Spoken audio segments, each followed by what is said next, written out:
Hey, what's good, self-direct investors? I hope you're all doing great, and I want to welcome you back to my channel. If you're new here, my name is Jordan. I'm the mind behind Make More Capital, and today we're coming at you with a midweek update in the world of cannabis. So before we jump in, if you enjoy this video or you learned something, please just leave a like on it as it really helps out my channel.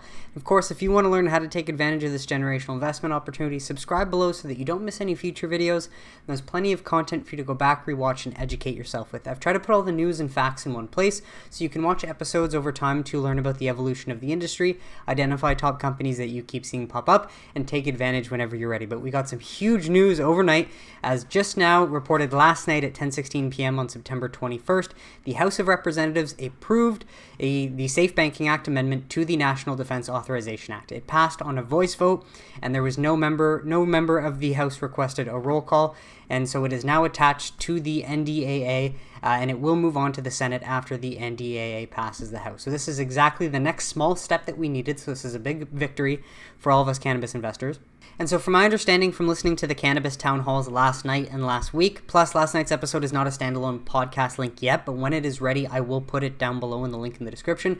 This will have to move on into the Senate, and the Senate apparently has their own NDAA version, but what they'll try and do is clear up any discrepancies between the bills, and then from there it goes into conference, where they do their final negotiations before going to the president's desk to sign. And so once it reaches the Senate, is Schumer going to take it out, or is he going to leave it in? Truth is, we don't know. So as much as we can speculate, there are really just two sides that I want to relay. So the critics think that Schumer will take it out because he wants to stroke his own ego and he wants to make sure that his CAOA gets precedent and that ends up passing, and he can use that as a carrot and for leverage for the 2022 elections, especially against AOC as he's running in New York. But the other side is what I believe and what Brady Cobb believes, and he highlighted last night in the town hall episode quite clearly, is that Schumer and Booker understand that SAFE is social equity. So, you know, they could obviously keep it in the bill because it's in there. They really don't have to do anything. They could just be like, okay, yeah, this is how we're going to allow this to go through.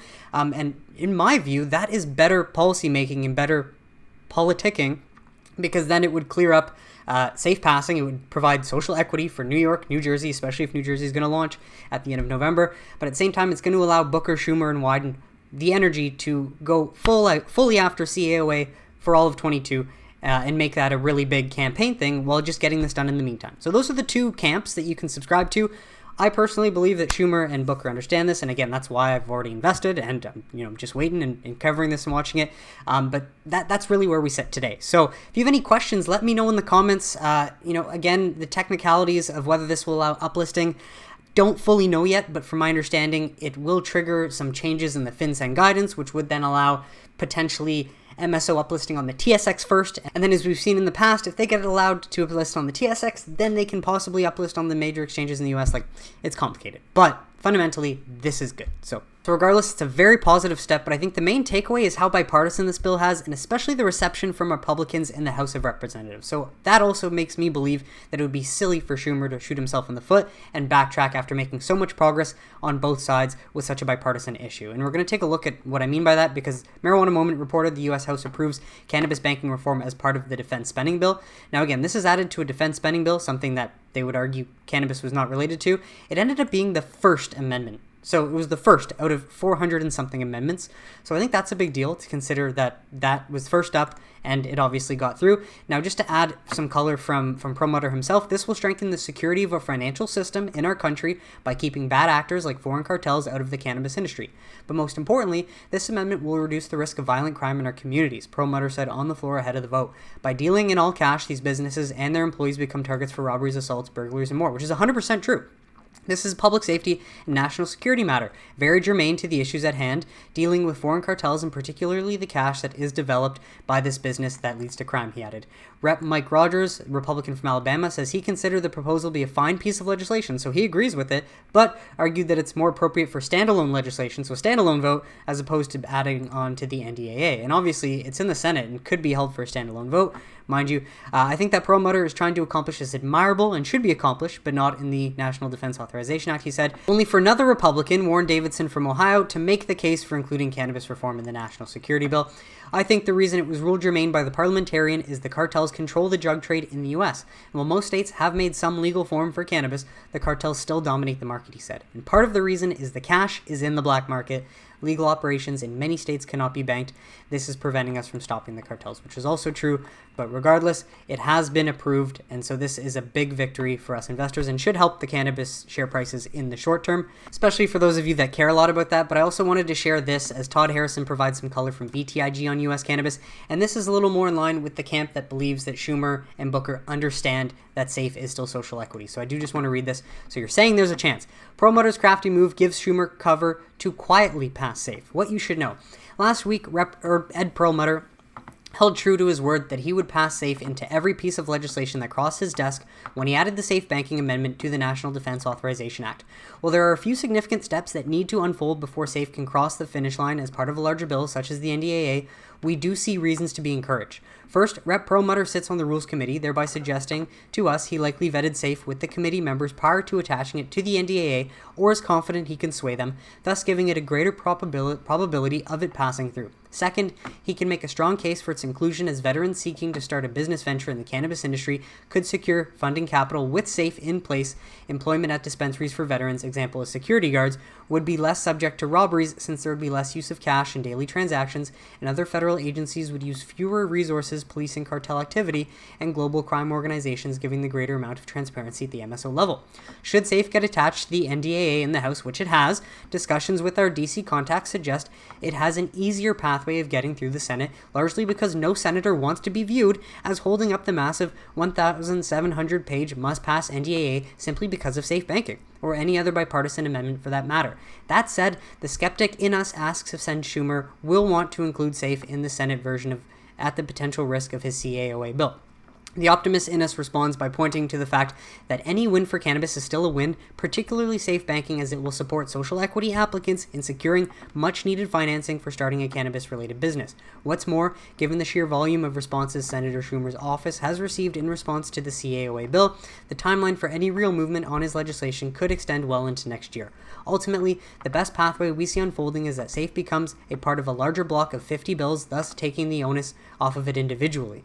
This would provide cover for committee chairs to focus on the positive attributes of the NDAA, inclusive of the bipartisan amendments. Taken together, attaching SAFE to the NDAA gives the cannabis industry a level of side door optionality that did not exist before, we believe. As such, we are not dumb and dumber to say that there's a chance. So obviously, it's a slim chance that this ends up getting through, but still worth saying that there is a chance. And this is just another one added from Camilo from BTIG, so thank you again, Todd Harrison, for sharing. SAFE could be the critical domino to fall first. As we've written about previously, we do not believe the SAFE Act alone would change the legality of cannabis in the U.S., the ability for U.S. exchanges to uplist, or the ability to access U.S. capital markets. In fact, the version of SAFE included in this amendment is the same version that already passed the House in past April when it was attached to the COVID relief bill. That said, we empathetically believe it would necessitate a change at FinCEN, the enforcement agency in Treasury, specifically guidance around anti-money laundering rules to remove the inherent conflict that would result should SAFE become law.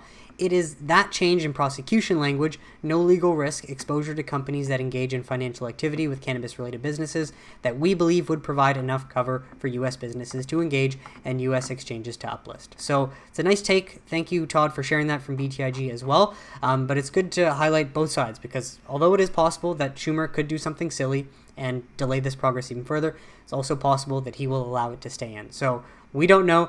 Main thing, stack as much cash as you can, accumulate if you can, because this is positive news and we likely will not see these share prices any much longer if the trend continues in our favor. While Amazon is making headlines with cannabis again, this one reported by CNET, as Amazon expands lobbying push for legalized weed at the federal level. It's also relaxing its drug screening policies, likely because they're running out of people that they can hire. But Amazon is expanding efforts to push the U.S. federal government to legalize cannabis, the company said Tuesday. It wrote to lawmakers in support of the Cannabis Administration Opportunity Act, reasoning that the changes it makes will open significant new economic opportunities for millions of capable individuals. The e-commerce giant previously endorsed the similar Marijuana Opportunity Reinvestment Investment and Expungement Act of 2021, Amazon also reinstated the employment eligibility for ex-employees and applicants who were previously terminated or deferred during its random or pre-hiring cannabis screenings. Pre-employment marijuana testing disproportionately impacts people of color and acts as a barrier to employment, Beth Galetti, Amazon's Senior VP of Human Resources, wrote in a blog post. So this is positive. It'd be great if they were also lobbying for SAFE. Doesn't seem like they need to do that. And again, if Schumer just allows SAFE to go through, this allows more firepower to ensure that the CAOA actually has a chance in 2022. On to this from MJ Biz Daily. As New Jersey is expected to miss the deadline to start adult use cannabis applications, report says, but it doesn't mean that we're not going to open the applications soon, an unidentified commission source told NJ.com. So just to relay though, New Jersey regulators reportedly won't make Saturday's statutory deadline to begin accepting adult use cannabis business license applications for the projected $1 billion market, but they plan to publish a public notice that lists an application start date and the information an applicant will need to submit an application, NJ.com reported. Regulators intend to provide businesses a clear path of what materials they should need to submit an application so they can prepare to do so before the licensing round is opened. And so New Jersey met its statutory August deadline to adopt initial program rules, starting a 180-day clock to announce a program launch date, and this started on August 19th or August 20th, I believe. And so it's unclear whether a more deliberate application process might delay the launch of New Jersey's recreational cannabis market. So just fair to say that we don't know. That's worth sharing. Mind you, MJ Biz Daily projects New Jersey's adult use market will generate annual sales of $850-950 million by 2024. And sales appear likely to start ahead of spring 2022 unless medical cannabis operators are given a head start, which makes the best case scenario for launch to start before the end of 2021. The most plausible is likely by spring of 2022. But if we do consider this 180-day clock that started August 19th or 20th, I believe, that would put the day that they have to launch by February 15th. So that would be before spring and after the end of this year, but just wanted to relay that. While MJ Biz Daily also reports that cannabis MSO debt costs fall, but capital issues linger for smaller firms. As according to MJ Biz Daily, large cannabis multi-state operators are enjoying lower loan interest rates these days thanks to stronger balance sheets and the industry's increasing stability as more states legalize MJ and federal reform appears inevitable. Although progress in Washington, D.C. remains slow, the lower rates have boosted the investment muscle of these MSOs as they expand their presence in fast-growing state markets. And so just wanted to highlight this because this is real. You can take a look here and see GTI and Verano Ascend get much better interest rates at 7%, 9.75, and 9.5 than Vireo, Consortium, and Item 9 getting 13.6, 13, and 16%. But just want to highlight that SAFE would do away with this. SAFE would allow for the cost of capital to go down for everyone.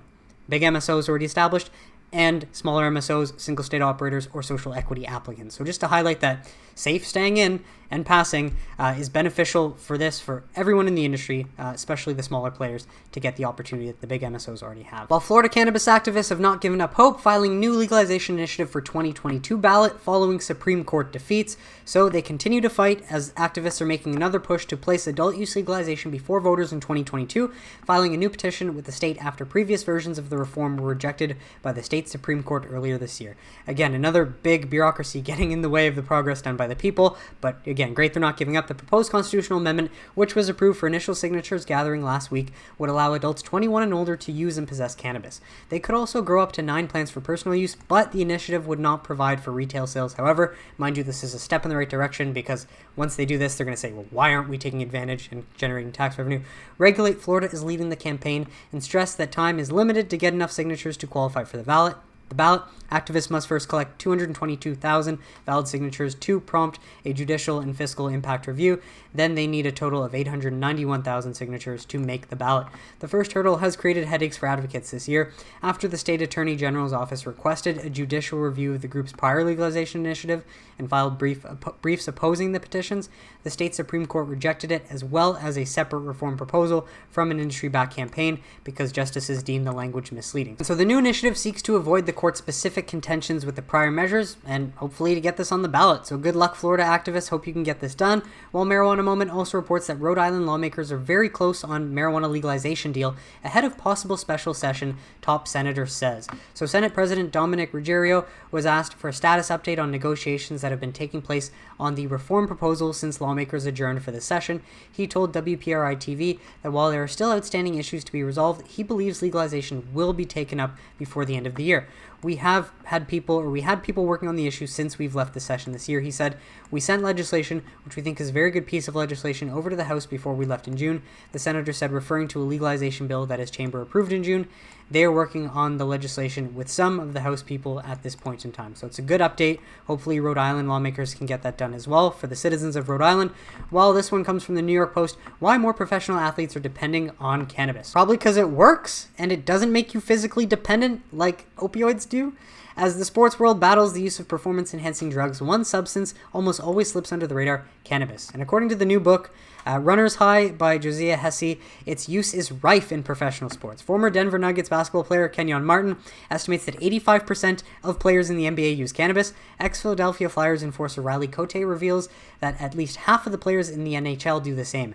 Cannabis use appears to be the highest in the NFL, with one-time Dallas Cowboys tight end Martellus Bennett claiming that nearly 90% of professional football players rely on it, mostly to manage pain, instead of dabbling in opioids that can lead to serious side effects and addiction. Why do no athletes talk about this until now? Please, become more open. This is huge and just great to have out there. Every game you saw me in, I was medicated, said Dallas Cowboys defensive end David Irving in an Instagram post where he smoked a blunt before announcing his retirement on March 2019.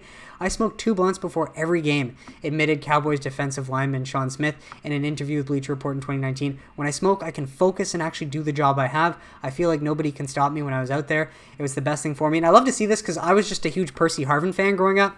Although he didn't have as big of a career as people would have hoped, he was an amazing kick returner and a very good slot receiver.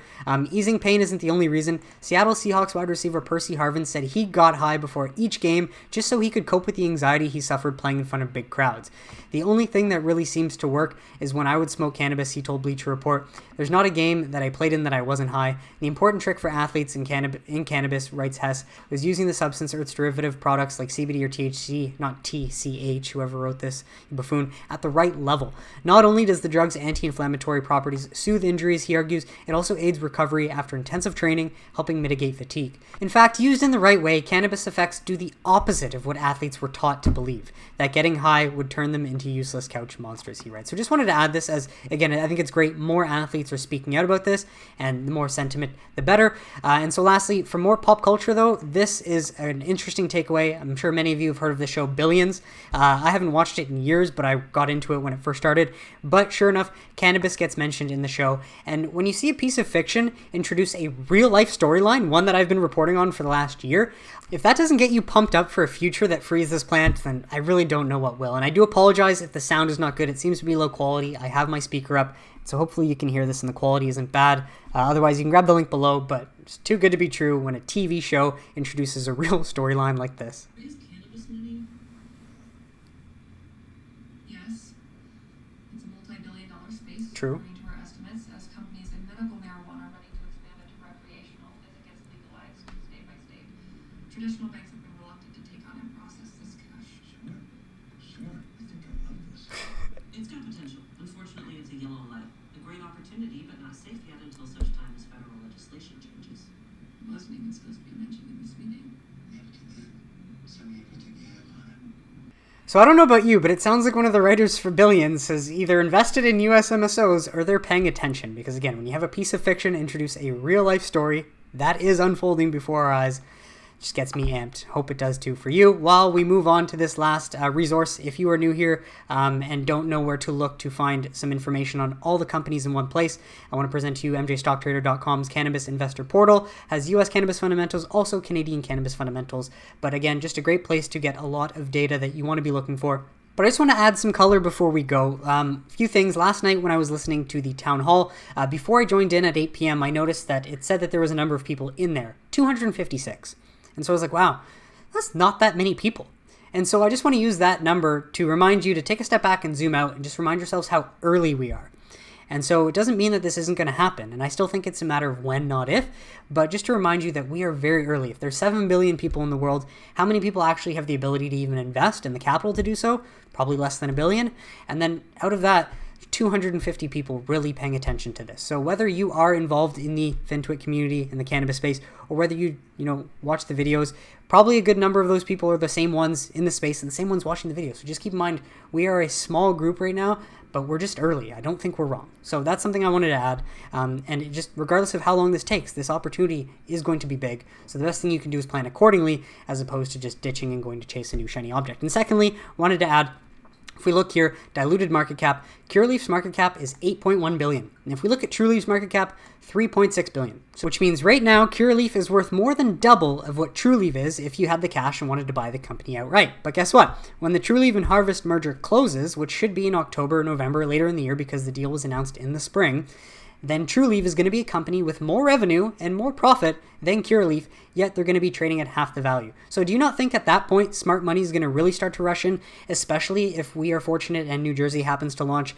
by the end of 2021 and SAFE happens to stay in this bill? That could create, or that could be the start of the re-rating that we're sort of anticipating from this big discrepancy between federal and state laws. And obviously these undervalued MSOs versus what they should be valued at if they were treated like any other company and able to trade on any other U.S. exchanges. So just want to present that to you. But that is it for today's episode, folks. I want to thank you so much for tuning in, and I really hope you got some value out of it. What did you think of the stories mentioned today, especially the House approving the Safe Banking Act into the NDAA? Let me know in the comments if you have any questions or concerns, or if you are optimistic as well, and please let me know the reasons why you might be so that we can have a chat and best prepare for what is to come in the future. So if you enjoyed this video, please leave a like on it. Subscribe if you don't want to miss any future videos, and I will catch you on Sunday for This Week in Cannabis News. Have a great week, everybody.